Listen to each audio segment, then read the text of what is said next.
Hi, going on block 1. This is unit 1. Now we are going to cover from apron stage. चलिए apron stage में देखते हैं क्या दे रखे. The Elizabethan stage was typically found in public theaters. कहते हैं जो Elizabethan stage होते हैं वो typically रूप से public theater में मिलते हैं. That is, plays were no longer performed outside. कि play जो है और अधिक outside में नहीं perform की जाती थी.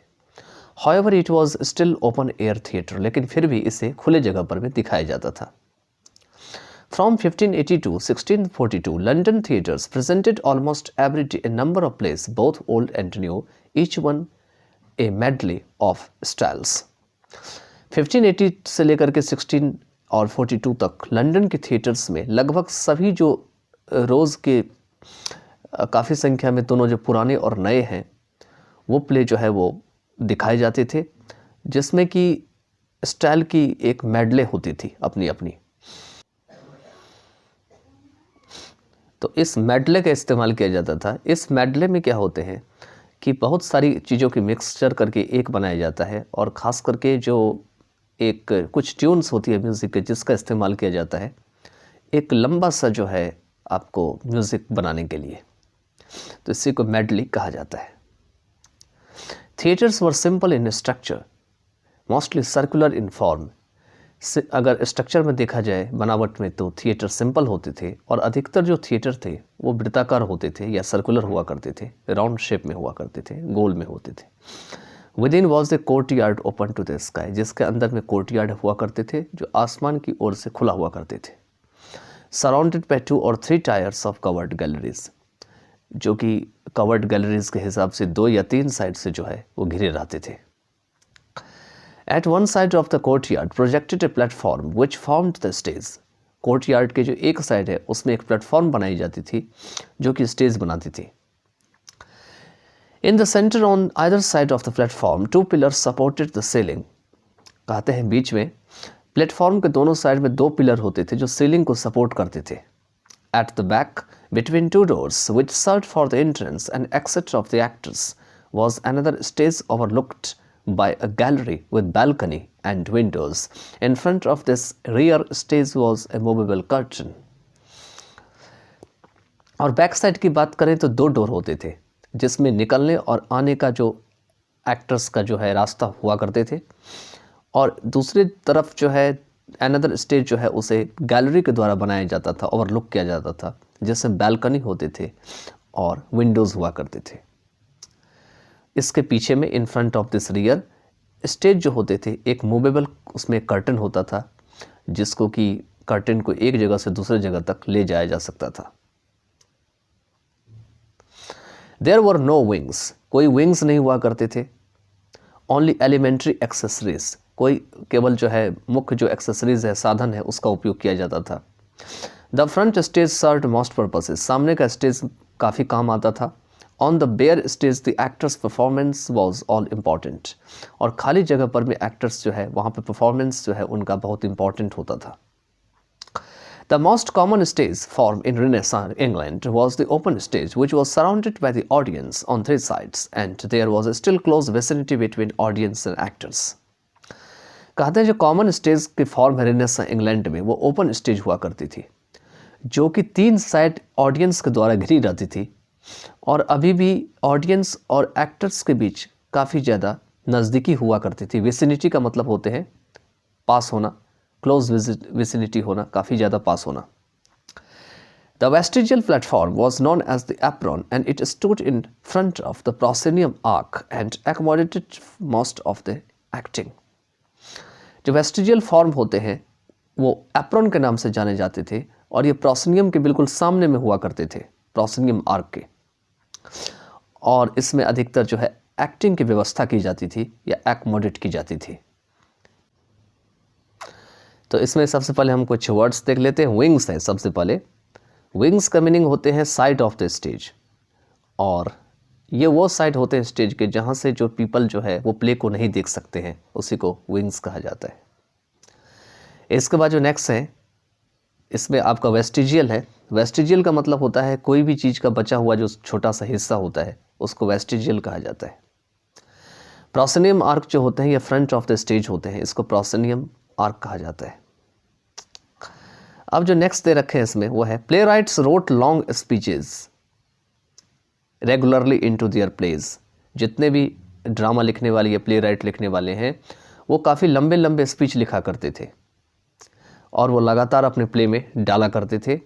Employed the embellishment of rhetoric and made free use of asides and soliloquies।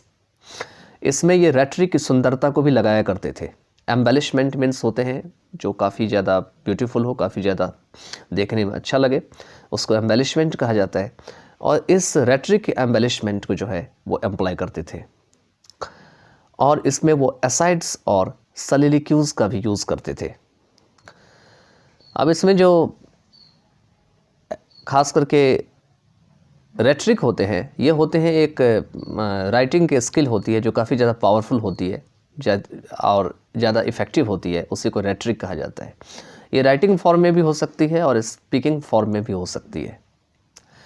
एसाइड्स का अगर मीनिंग देखा जाए तो ये होते हैं खास करके, मान के चलिए हमने कुछ कहा, ठीक है, और आपने सुना लेकिन कोई और लोग नहीं सुन पाया उसको, तो उसको एसाइड कहा जाता है। और soliloquies का यूज़ किया जाता है जब आप खुद से बात कर रहे होते हैं, उसको soliloquy कहा जाता है। आपने अगर विलियम शेक्सपियर का हैमलेट पढ़ा होगा तो उसमें देखा होगा कि किस तरीके से हैमलेट जो है वो soliloquy का प्रयोग करते हैं उसमें। नेक्स्ट है the Elizabethan theatre could hold up to 2000 people and the audience was heterogeneous. Elizabethan stage theatre में लगभग 2000 जो है लोग हो सकते थे उसमें, और जो ऑडियंस थे वो हेटेरोजेनियस थे। हेटेरोजेनियस का मीनिंग होते हैं कि किसी चीज़ का एक पार्ट होना, मतलब बहुत सारे पार्ट से एक पार्ट बना होता है लेकिन वो सब अलग अलग टाइप से होते हैं। जैसे ह्यूमन बींग्स है, ह्यूमन बींग्स क्या है, हेटेरोजेनियस है। क्यों है ह्यूमन बींग्स हेटेरोजेनियस? कि सारे तो ह्यूमन्स हैं, सब तो ह्यूमन से ही बना है, उनका ग्रुप है, लेकिन सबकी थिंकिंग क्या है, अलग अलग है, सबकी स्किल्स अलग अलग है, तो इसीलिए ह्यूमन क्या है आपका हेटेरोजेनियस में आता है। ठीक है, अब नेक्स्ट चलते हैं। नेक्स्ट में दे रखे हैं इसमें plays of the period typically combined various subject matters and modes because they attempted to appeal to as wide an audience as possible। जो उस पीरियड के प्ले होते हैं वो टिपिकली हमें बहुत सारे सब्जेक्ट मैटर को जोड़ते हैं, मोड्स को जोड़ते हैं, क्योंकि वे हमें अपील कराते हैं, जगाने का हमें प्रयास करते हैं जितना ज़्यादा हो सके, एक ऑडियंस के रूप में जितना संभव हो सके। The apron was cut down and was finally discarded entirely after the middle of the 19th century। Apron को जो है काट के हटा दिया गया, गिरा दिया गया, और अंत में इसे 19th सेंचुरी के मिडल के बाद पूरी तरीके से त्याग दिया गया, मतलब इसको ख़त्म कर दिया, डिस्कार्ड कर दिया।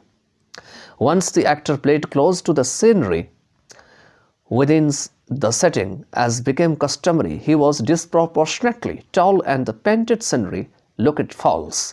Stage illusion deteriorated. और एक बार अगर एक्टर जो है अगर वो सीनरी के बहुत करीब हुआ करते थे सेटिंग में, जैसे कि पहले से एक रिवाज बनता चला जाता था, तो he was disproportionately tall and the painted scenery looked false. तो वो डिसप्रोपोर्शनेटली टॉल दिखाई दे। डिसप्रोपोर्शनेटली का मतलब होता है जितना बड़ा होना चाहिए था उतना बड़ा वो दिखाई नहीं देता था, उसी को डिसप्रोपोर्शन कहा जाता है। डिसप्रोपोर्शन में क्या होता है, कोई चीज़ या तो काफ़ी ज़्यादा ही हो जाएगा या तो कम ही हो जाएगा, आपको बराबर नहीं मिलेगा, इसी को डिसप्रोपोर्शन कहा जाता है। तो डिसप्रोपोर्शनेटली जो है जो एक्टर्स होते हैं वो टॉल हुआ करते थे, और जो पेंटेड सीनरी, जितना भी सीनरी को पेंट किया जाता था वो सारे झूठे दिखाई पड़ते थे, ऐसा नहीं लगता था वो असली है।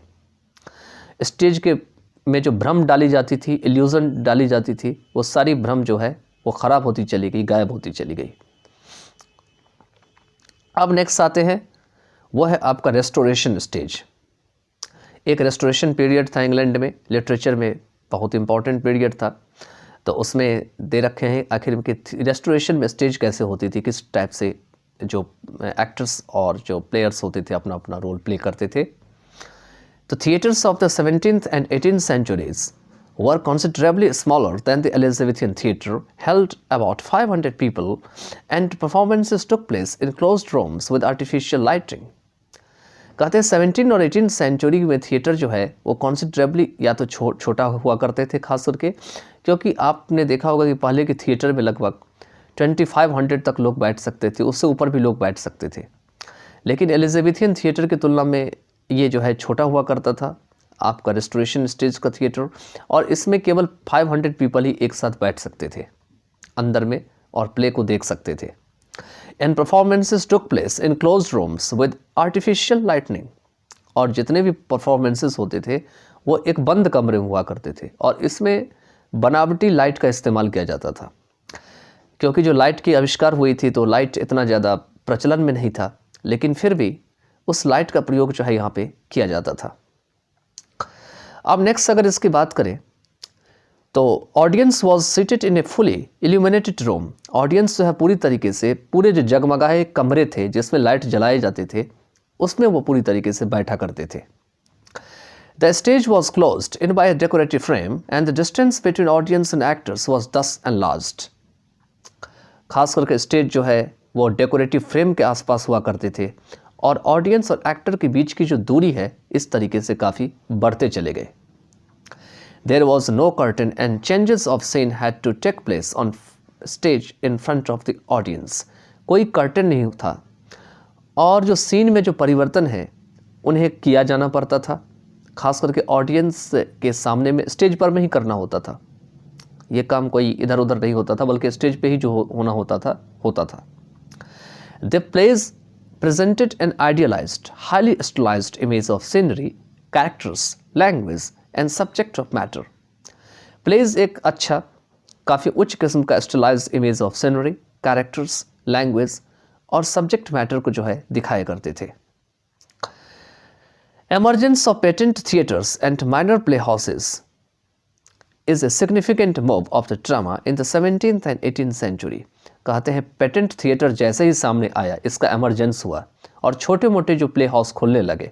ये एक महत्वपूर्ण परिवर्तन था जो कि ड्रामा में हुआ 17 से लेकर के 18 सेंचुरी में। As the old tightly knit aristocratic society began to disintegrate and the middle classes started to enter the playhouses, the playhouse established its own tradition which were passed on to the 19th century and even to the present day. कहते हैं जैसे ही पुरानी जो चीज़ें हैं उसको बहुत मजबूती से लिया गया और जो अच्छे खासे जो एरिस्टोक्रेटिक सोसाइटी थे वो अलग थलग होना शुरू हो गए, डिसइंटीग्रेट होना शुरू हो गए, तो मिडिल क्लास लोगों ने प्ले हाउस में एंट्री करना शुरू कर दिया और प्ले हाउस जो है इसने अपनी परंपरा को दोबारा स्थापित किया, जो कि 19th सेंचुरी तक पास किया गया और ये आज भी जो है प्रेजेंट है। निकोल यहाँ पे लिखते हैं, Nicoll writes 4 popular species of entertainment must be noted. Entertainment का जो 4 प्रजाति है उसे जरूर ध्यान दी जानी चाहिए।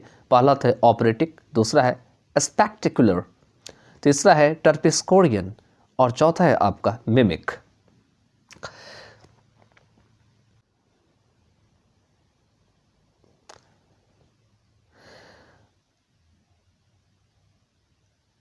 इसमें खास करके ऑपरेटिक जो है आपका ओपेरा से बना हुआ है, OPERA ओपेरा, जिसमें म्यूजिकल वर्ड का यूज़ किया जाता है खास करके।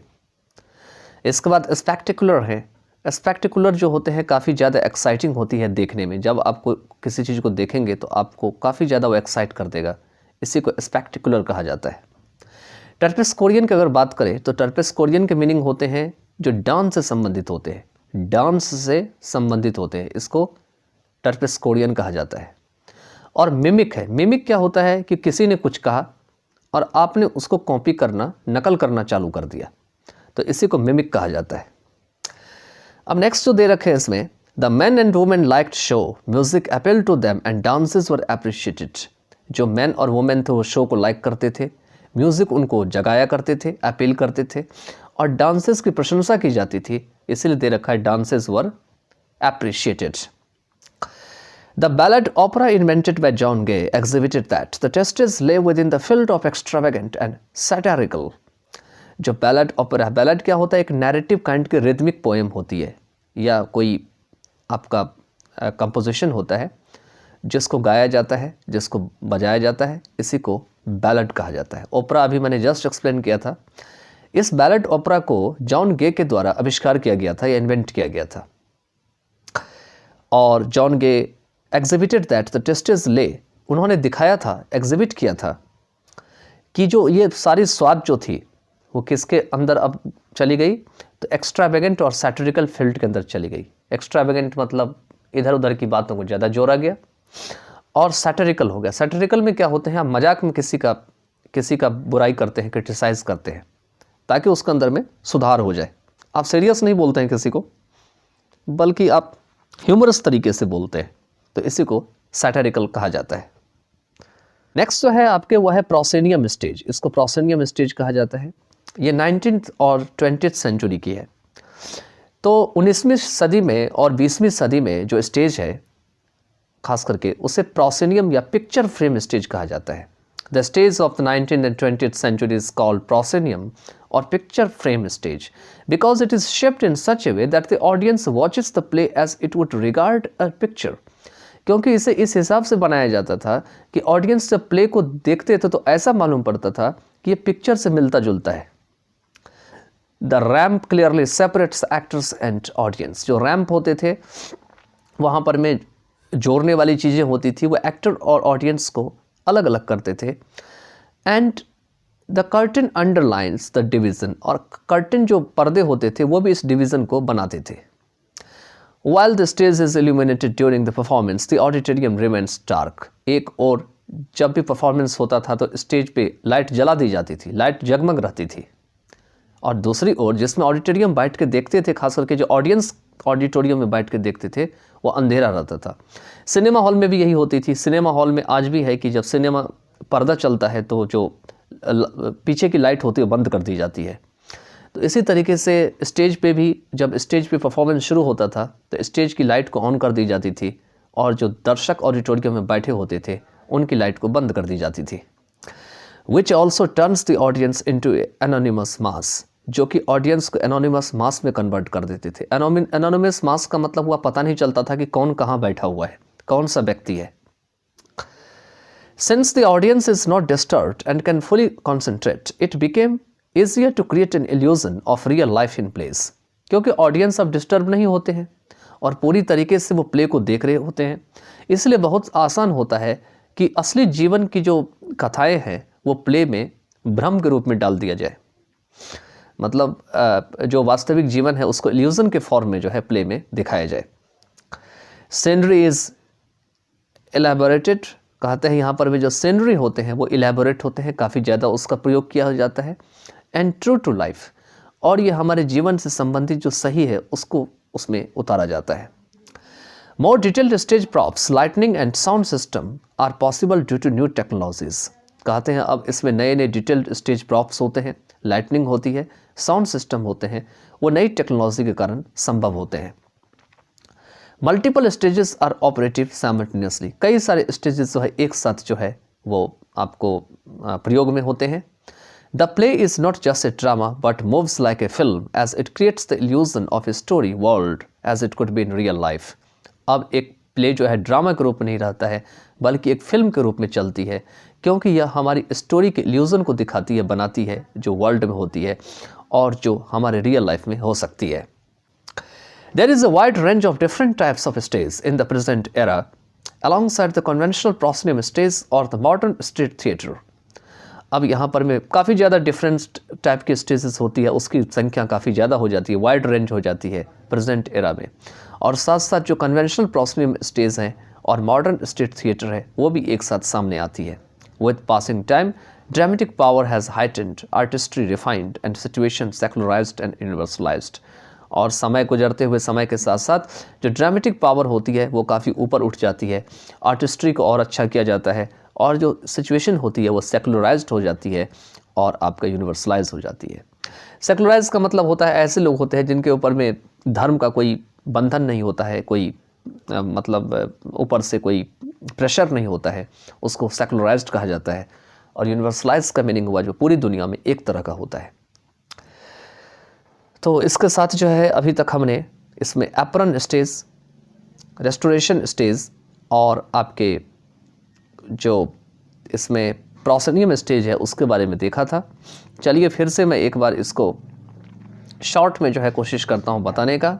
एप्रन स्टेज क्या थे, इसके बाद जो है आपके प्रोसेनियम स्टेज क्या थे, उसके बाद आपका रेस्टोरेशन स्टेज क्या थे। तो शॉर्ट में देखते हैं। सबसे पहले हम एप्रन स्टेज से शुरू करते हैं। तो एप्रन स्टेज पब्लिक थिएटर में खास करके पाए जाते हैं, एलिजाबेथियन स्टेज खास करके हैं। और इसमें दे रखे हैं कि प्लेस जो है वो बाहर नहीं दिखाए जाते थे, इसको ओपन थिएटर में दिखाया जाता था। 1580 से लेकर के 1602 तक लंदन थिएटर में लगभग सभी रोज के जो काफ़ी संख्या में प्ले है पूरे पुराने और नए उनको दिखाए जाते थे। इसमें मेडली का स्टाइल का यूज़ किया जाता था। थिएटर जो है स्ट्रक्चर में सिंपल हुआ करते थे, सर्कुलर फॉर्म हुआ करते थे और आपके जो कोर्ट यार्ड होते थे वो ओपन हुआ करते थे स्काई की ओर। इसमें 2 या 3 साइड से जो है गैलरी कवर्ड हुआ करती थी। एक साइड जो कोर्ट यार्ड की होती थी उससे प्लेटफॉर्म बने होते थे जो कि स्टेज बनाते थे। सेंटर में जो है खास करके दोनों तरफ अगर प्लेटफॉर्म की बात करें 2 पिलर हुआ करते थे जो सीलिंग को सपोर्ट करते थे और बैक साइड में 2 दरवाजे के बीच में जो है वो निकलने आने का जगह हुआ करता था एक्टर का। और ये एक दूसरा चीज़ था जो यहाँ पर में दूसरा स्टेज हुआ करता था जो कि गैलरी के साथ मिला होता था, बैल्कनी और विंडोज़ के साथ। In front of this rear दे रखे इसके पीछे में स्टेज के पास जो है एक मूवेबल कर्टन हुआ करती थी। विंग्स का इस्तेमाल नहीं होता था, केवल एलिमेंट्री एक्सेसरीज का यूज़ किया जाता था। फ्रंट स्टेज जो है वो अधिक पर्पस में काम आता था। बेयर स्टेज पीछे वाले जो होते थे उसमें एक्टर्स जो है वो परफॉर्मेंस करते थे जो बहुत इंपॉर्टेंट होते थे। मोस्ट कॉमन स्टेज फॉर्म जो रिनेसां इंग्लैंड की है वो ओपन स्टेज हुआ करती थी जिसमें ऑडियंस 3 साइड से इनको घेर लिया करते थे और अभी भी ऑडियंस और एक्टर के बीच में काफ़ी ज़्यादा समीपता या विसिनिटी हुआ करती थी। जो वेस्टिजियल फॉर्म है उसको एप्रन के नाम से जाना जाता है और ये प्रोसेनियम आर्क के सामने बिल्कुल खड़े होते हैं और इसमें एक्टिंग की अधिकतर व्यवस्था की जाती है। प्ले राइट जो होते हैं वो लंबे लंबे अपना स्पीच लिखा करते थे रेगुलरली अपने प्लेस में। इसे रेट्रिक के एम्बेलिशमेंट में लगाया करते थे और एसाइड और सलिलिक्यूज का प्रयोग करते थे। एलिजाबेथियन थिएटर में लगभग 2000 लोग जो है उसमें आ सकते थे और ऑडियंस जो होते थे वो हेटेरोजेनियस हुआ करते थे। इस पीरियड के जो प्ले है टिपिकली इसमें अनेक प्रकार के सब्जेक्ट मैटर हुआ करते थे, मोड हुआ करते थे क्योंकि वे अपील करने का प्रयास करते थे ऑडियंस को जितना संभव हो सके। एप्रन को काट दिया गया और अंत में जो है इसको पूरी तरीके से 19th सेंचुरी के मिडल में त्याग दिया गया। एक बार एक्टर जब सीनरी के पास आकर के प्ले किया करते थे उसी सेटिंग में या माहौल में आकर के, तो यह एक कस्टमरी सा बन गया था और उसे डिस्प्रोपोर्शनेटली जो है टॉल दिखाया जाता था और जो पेंटेड सीनरी है वो भी फॉल्स मालूम पड़ा। स्टेज इल्यूजन जो है धीरे धीरे वो गायब होती चली गई, डिटोरिएट होती चली गई। रेस्टोरेशन स्टेज जो है ये आपका 17 और 18 सेंचुरी के थिएटर ये कंसिडरेबली जो है एलिजाबेथियन थिएटर से छोटा हुआ करते थे। इसमें केवल 500 पीपल रह सकते थे और परफॉर्मेंसेस जो होते हैं वो बंद कमरे में आर्टिफिशियल लाइट के साथ की जाती थी। ऑडियंस को जो है वो पूरे ऑल इल्यूमिनेटेड रूम में बैठने की व्यवस्था की जाती थी। स्टेज जो है वो डेकोरेटिव फ्रेम के साथ बंद कर दिया जाता था और जो ऑडियंस और एक्टर्स के बीच जो डिस्टेंस है वो काफ़ी बढ़ गई। कहते हैं कोई कर्टेन नहीं हुआ करती थी और जो जितने भी चेंजेस होते हैं सीन में वो ऑडियंस के सामने ही स्टेज पे की जानी पड़ती थी। जो प्लेज है वो idealised highly stylised image of scenery, characters, language और जो सब्जेक्ट मैटर का इस्तेमाल करते थे। एमरजेंस ऑफ पेटेंट थिएटर का यहाँ पर में उदय हुआ और छोटे मोटे जो आपके प्ले हाउसेस हैं वो भी आपको सामने आया और एक नया रूप ले लिया खास करके ड्रामा में 17th और 18th सेंचुरी में। पुराने जो टाइटली जो व्यवस्था थी नीट एरिस्टोक्रेटिक सोसाइटी के कि जो नीट एरिस्टोक्रेटिक सोसाइटी आया करते थे इस प्ले हाउसेस में, अब वो टूटने फूटने लगे। मिडिल क्लास ने प्ले हाउसेस में एंट्री मारना शुरू कर दिया और प्ले हाउस जो है इसने अपनी परंपरा को दोबारा स्थापित किया जो कि 19th सेंचुरी तक ऐसे ही चलता चला गया और आज भी यह देखने को मिलता है। निकोल यहाँ पे लिखते हैं कि 4 जो पॉपुलर स्पेसिस एंटरटेनमेंट की है उसे नोट कीजिए। पहला तो ऑपरेटिक है, दूसरा आपका स्पेक्टिकुलर है, तीसरा है टर्पेस्कोरियन है और 4th है आपका मिमिक। मैन और वुमेन जो है वो शो पसंद करते थे, म्यूज़िक जो है उन्हें जगाती रहती थी और डांसेस जो है उनकी वो प्रशंसा करते थे। बैलेड ओपेरा को जॉन गे के द्वारा जो है इन्वेंट किया गया, जिसने दिखाया कि किस तरीके से एक्स्ट्रावेगेंट और सैटिरिकल फिल्म्स में भी लोगों का टेस्टेज जो है या रुचि जो है वो बढ़ना शुरू हो गया। अब प्रोसिनियम अगर स्टेज की बात करें तो प्रोसिनियम स्टेज 19th और 20th सेंचुरी का स्टेज है, जिसे कि प्रोसिनियम या पिक्चर फ्रेम स्टेज भी कहा जाता है, क्योंकि यह इस तरीके से शेप की जाती थी कि ऑडियंस जो है वो प्ले को पिक्चर से संबंध करके या जोड़ करके उसको देख सके। रैंप का इस्तेमाल किया जाता था जो कि एक्टर और ऑडियंस को बिल्कुल अलग अलग करते हैं, और कर्टन जो है इस डिवीज़न को बरकरार रखते हैं। एक और परफॉर्मेंस के समय में जब नाटक खेली जाती थी तो उस समय लाइट को जला दिया जाता है, दूसरी ओर जहाँ पे ऑडियंस बैठा करते थे ऑडिटोरियम में, उनकी लाइट को बंद कर दी जाती थी।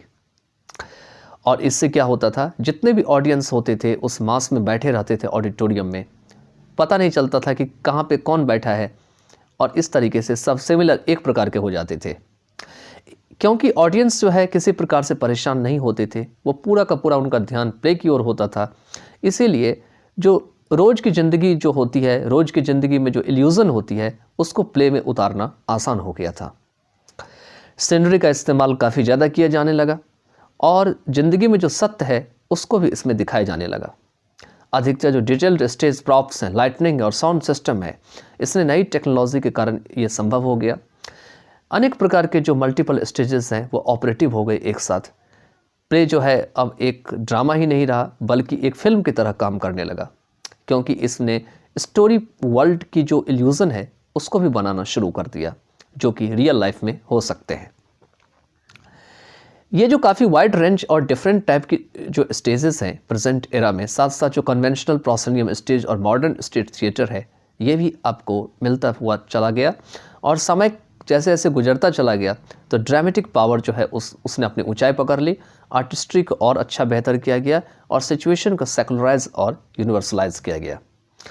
तो ये तीनों प्रकार के जो स्टेज थे, इसमें हमने अभी जस्ट बताया आपको, एप्रन स्टेज में, प्रोसिनियम स्टेज में और रेस्टोरेशन स्टेज में।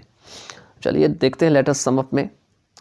तो at the end of this unit we are familiar with the role of the theatre, the significance of theatre. तो अभी तक हमने यही देखा कि आखिर में थिएटर की क्या भूमिका है और आखिर में थिएटर का क्या महत्व है, क्या इंपॉर्टेंस है।